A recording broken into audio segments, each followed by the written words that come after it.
오늘은 고린도전서 5장 1절부터 13절을 본문으로 해서 누룩 없는 떡이라는 제목으로 말씀을 드리겠습니다. 5장 1절에 보면 너희 중에 심지어 음행이 있다 함을 들으니 이런 음행은 이방인 중에라도 없는 것이라. 누가 그 아비의 아내를 취하였다 하는도다. 아비의 아내를 취했다. 이게 성경의 구약에도 이런 이야기가 있죠. 야곱이 그 큰아들 루벤이 비라를 취한 사건을 놓고 야곱은 그 소식을 듣고 아무 말이 없었지만 창세기 49장에 가서 하나님께서 이제 야곱을 통해서 이스라엘, 그러니까 그 아들들을 축복하는 그 축복의 내용을 보면 루벤은 장자인데 아비의 침상을 더럽혔으므로 장자의 명분에서 떨어져 나가는 사건을 볼 수 있습니다. 그리고 그 이스라엘 역사 속에 루벤 자손은 왕이나 제사장이나 선지자 한 사람도 안 나와요. 그리고 또 한 사람 있죠. 솔로몬의 형 아도니아가 이제 자기가 왕이 될 걸로 다 준비를 했는데 하나님께서 나단 선지자를 통해서 그 밧세바와 함께 하나님께서 솔로몬을 왕으로 세우실 것을 다시 기억하게 하면서 이제 아도니아는 그 왕의 자리에 오르지 못하고 솔로몬이 올랐는데 그 아도니아가 밧세바에게 그 왕위는 내 것인데 여호와께서 솔로몬에게 줬기 때문에 청이 하나 있는데 아비삭을 자기 아내로 달라고 그러거든요. 그 아비삭이 다윗의 마지막 처였잖아요. 그래서 솔로몬에게 밧세바가 가서 그 아비삭을 아도니아에게 줘라 그랬더니 솔로몬이 있다가 이 일은 차라리 어머니께서 왕위를 구하든지 하지 왜 아비삭을 구하냐. 아비삭을 구한 그 일은 내가 그 형 아도니아를 벌하지 않으면 하나님께서 나에게 벌을 더할 거다 그러면서 그 아도니아를 죽이는 사건이 있거든요. 이런 구약에 나타난 이런 이야기를 보면 이게 비유입니다. 왜냐하면 이스라엘이라는 나라는 구약의 하나님의 나라, 교회거든요. 근데 그 교회 여자들이 교회고 이제 남자들은 예수님의 예표인데 교회를 무너뜨리는 일은 하나님 허락지 않는다 그 말이에요. 근데 오늘 여기 고린도 교회에 이와 같은 일이 있는데 그 어미의 아내를 취하였다 하는도다. 그리하고도 너희가 오히려 교만하여져서 어찌하여 통한이 여기지 아니하고 그 일을 행한 자를 너희 중에서 물리치지 아니하였느냐. 오늘 바울이 이 고린도서에 왜 이런 글을 썼는가 생각해 보면 당시에 이 고린도 사람들은 이 고린도라는 지역이 되게 부유했다 그래요. 그러니까 우리가 이 땅에서도 보면 부유한 곳에 반드시 음행이 따라오거든요. 그리고 이 고린도에는 신전이 있었거든요. 그러니까 이 신전이 아프로디테라는 그런 그 신전인데 여신이에요, 여신.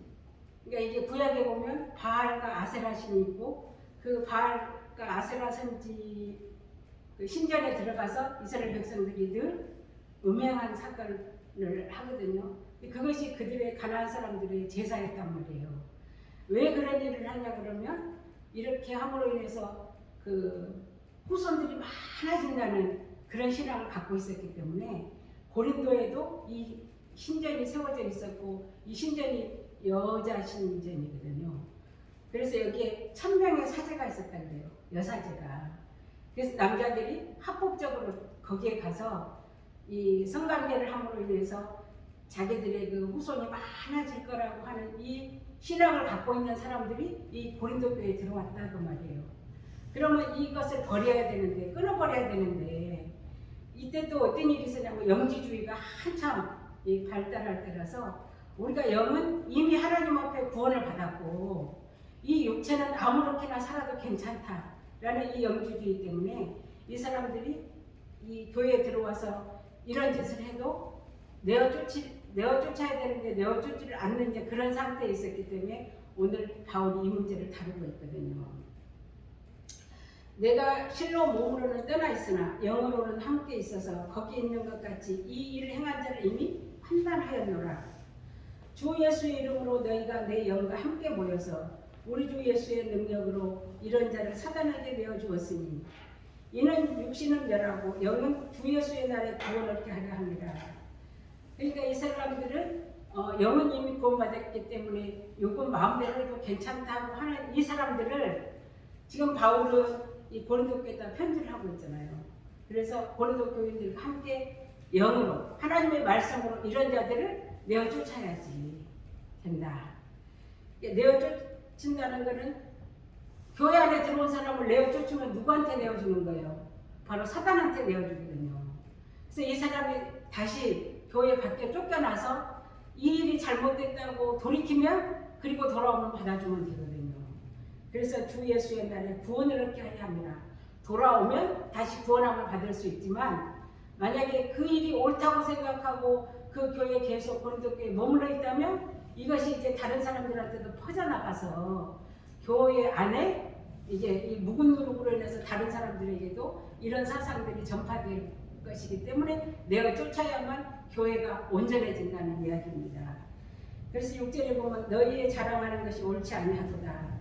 그러니까 영지주의로 해서 영은 이미 구원 받았는데 육은 아무렇게나 살아도 돼 하고 자기들이 그 아비의 철을 취한 것까지도 자랑을 하고, 그러니까 우리는 지금 일부 일처리지만 이런 문화에 사는 사람들은 돈이 많으면 아내를 많이 두고 살거든요. 이런 것들이 자기의 자랑이라는 말이에요. 그러니까 너희의 자랑하는 것이 옳지 아니하도다. 적은 노력이 온 덩어리에 퍼지는 것을 알지 못하느냐. 예수님께서도 제자들한테 말씀하셨거든요. 너희는 바리새인들의 누룩을 조심해라. 그러니까 바리새인들의 누룩은 뭐였냐 그러면 율법이에요. 그리고 문자로 성경을 해석하는 거예요. 그리고 또 사두개인들의 누룩은 뭐냐 그러면 부활이 없다고 이 사람들은 말하거든요. 또 헤롯의 누룩은 또 뭐냐면 하나님의 진리를 빼버리잖아요. 그래서 헤롯 성전 안에 하나님의 진리가 없기 때문에 예수님이 무너지게 하고 당신 육체로 죽었다가 사흘 만에 살아나셔서 하나님의 성전을 다시 세우겠다고 하셨던 거거든요. 그래서 이 누룩은 우리가 누룩을 갖고 술을 만들면 적은 양을 가지고 많은 양을 만들어내는 것처럼 이 누룩은 퍼져나가는 거거든요. 그래서 너희는 누룩 없는 자인데 새 덩어리가 되기 위하여 묵은 누룩을 내어버리라. 예수님의 말씀이나 그 출애굽할 때 먹었던 떡이 누룩이 들어가지 않는 무교병이다 그 말이에요. 누룩이 들어가지 않는 떡, 순전한 떡, 이것이 복음이거든요. 우리가 예수를 믿으면 옛것은 다 지나고 새것으로 예수님과 한 덩어리가 됐는데 우리가 그 새 덩어리가 되기 위해서는 묵은 누룩을 내어버리라.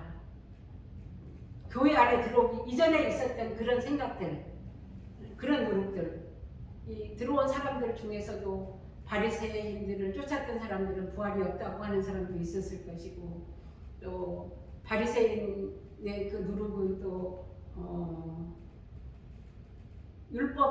율법주의로 살았기 때문에 예수님의 복음을 받아들일 수 없었거든요. 이런 사람들이 믿음으로 인해서 다 예수님과 함께 한 덩어리가 됐는데 아직도 그런 생각을 갖고 있으면 버려라. 우리의 유월절 양 곧 그리스도께서 희생이 되셨느니라.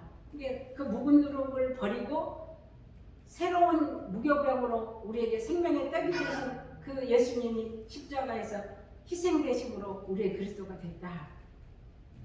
이러므로 우리가 명절을 지키되 묵은 누룩도 말고 괴악하고 악독한 누룩도 말고 오직 순전함과 진실함에 누룩 없는 떡으로 하자. 이게 바로 복음입니다. 우리는 복음 안에서 예수님과 함께 연합하여 하나가 되고 예수님의 말씀의 떡을 먹어야지. 바리새인이나 사두개인이나 그 헤롯의 그 누룩이 들어오면 변질된다 그 말이에요. 그러면 내가 너희에게 쓴 것은 음행하는 자들을 사귀지 말라 하였거니와, 이 말은 이 세상에 음행하는 자들이나 탐하는 자들과 토색하는 자들이나 우상 숭배하는 자들을 도무지 사귀지 말라 하는 것이 아니니 만일 그러하려면 세상 밖으로 나가야 할 것이니라. 오늘 바울이 하는 이 말을 가지고 세상에 있는 사람들은 여전히 바리새인의 노릇도 가지고 있고 사두개인의 노릇도 가지고 있고 헤롯의 노릇도 가지고 있거든요. 그러면 이 사람들은 교회 안에 들어올 수 없는가 그 말이거든요. 그런 사람들은 들어와서 예수님의 복음의 말씀을 받음으로 그것을 버리는 것이 교회거든요. 그러니까 지금 바울이 말하고 있는 것은 이제 내가 너에게 쓴 것은 만일 어떤 형제라 일컫는 자가, 형제라고 하는 것은 뭐예요? 이미 교회 안에 들어와서 우리가 다 그리스도 안에서 형제가 됐잖아요. 요즘으로 말하면 성도라고도 하고 형제라고도 하고 하나님의 자녀라고도 하는 성도 가운데, 형제 가운데서 이런 누룩을 버리지 않고 여전히 이런 생각을 갖고 있는 이 사람들하고는 자세하게 설명합니다. 어떤 형제라 일컫는 자가 음행이나 탐남하거나 우상 숭배하거나 후욕하거나 술 취하거나 토색하거든 이런 사람은 사귀지도 말고 그런 자와 함께 먹지도 말라 하니라. 교회 안에 이런 일이 들어와 있으면 이런 사람은 교회에서 내어보내고, 내어보내는 것은 완전히 멸망하는 거예요? 아니면 기회를 주는 거예요? 교회에서 내어보내서 이 일이 잘못됐다고 생각이 나면 다시 회개하고 돌아온다 그 말이에요. 근데 교회 안에서 이런 사람들을 이제 그 권직이라고도 하고 책벌이라고도 하는데 이런 일이 하지 않으면 이 사람을 위해서 온 교회에 이런 누룩이 온 교회를 갖다가 변질되게 한다. 그래서 내어보내라 그 말이거든요. 외인들을 판단하는데 내가 무슨 상관이 있으리오마는, 외인들은 이런 가운데 있는 사람들을 전도를 해서 데려다가 교회 안에 와서 이 사람들의 생각을 바꿔서 하나님의 백성으로 바꾸는 일을 교회가 해야 되는데 이런 사람들을 아예 거절하라는 것이 아니라 들어왔음에도 자기 생각이 옳다고 생각하고 바꾸지 않는 사람은 다시 내보내서 돌아올 수 있도록. 그래서 외인들은 교회 안에 들어오지 않는 이 사람들은 내가 무슨 상관이 있겠냐. 그렇지만 교회 중에 있는 사람들이야 너희가 판단치 아니하랴. 들어왔는데도 여전히 그런 생각을 가지고 있으면 이 사람들을 판단해 줘야 된다는 거예요. 책벌을 해야 된다는 거예요. 외인들은 하나님이 판단하시려니와, 그러니까 교회 밖에 있는 사람들은 하나님 판단하시는 거죠. 구원을 받은 백성들은 돌아올 것이고 아니면 그 사람들은 그대로 있다가 또 하나님 앞에 심판을 받을 텐데 이 악한 사람은 너희 중에서 내어 쫓아라. 그러니까 오늘 5장의 결론은 뭐냐 그러면 영만 부활한다고 하는 사람들은 교회에서 내어 쫓아라. 왜요? 그 사람들은 자기가 갖고 있는 그 육체를 가지고 마음대로 써도 된다고 생각해서 음행을 하고 하면서도 회개할 줄 모르는 이 사람들은 내어 쫓아라는 거예요. 우리의 마음속에도 이런 생각을 다 가지고 있거든요. 그러니까 이런 생각을 내 안에서 우리가 하나님의 말씀 앞에 서서 기도하면서 이런 마음을 십자가의 볼로 날마다 씻고 또 성령의 인도함을 받아서 내가 무교병으로 하나님의 말씀으로 거룩해지고 정결케 하는 일을 우리가 나 자신을 위해서도 해야 되고 교회 안에서도 해야 되고, 이거는 하나님의 지식을 갖고 있어야 할 수 있다. 그래서 우리도 지금 신앙생활 하지만 여호와의 증인 같은 데도 천국은 믿지 않거든요. 그리고 또 구원파 같은 데도 한번 구원 받았으면 됐지. 그렇지만 구원 받았으면 구원받은 삶을 우리가 이루어 가야 되는 것이 오늘 그리스도인들이지. 한번 구원 받았으니까 아무 죄를 지어도 또 회개하면 하나님 다 용서해 준다.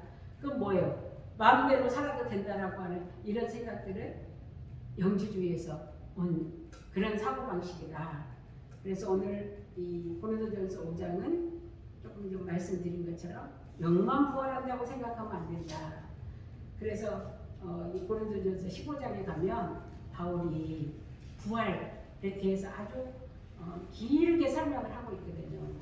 우리는 영만 부활하는 것이 아니라 우리 육체도 부활해서 우리가 육신의 장막집 벗어나면 손으로 짓지 않는 하나님이 주시는 그 장막으로 그리스도 옷을 입고 하늘에서 영원히 살 수 있는 그 부활이 있기 때문에 오늘 바울은 고린도전서 5장을 통해서 영지주의에 대해서 경고하고 있습니다. 감사합니다.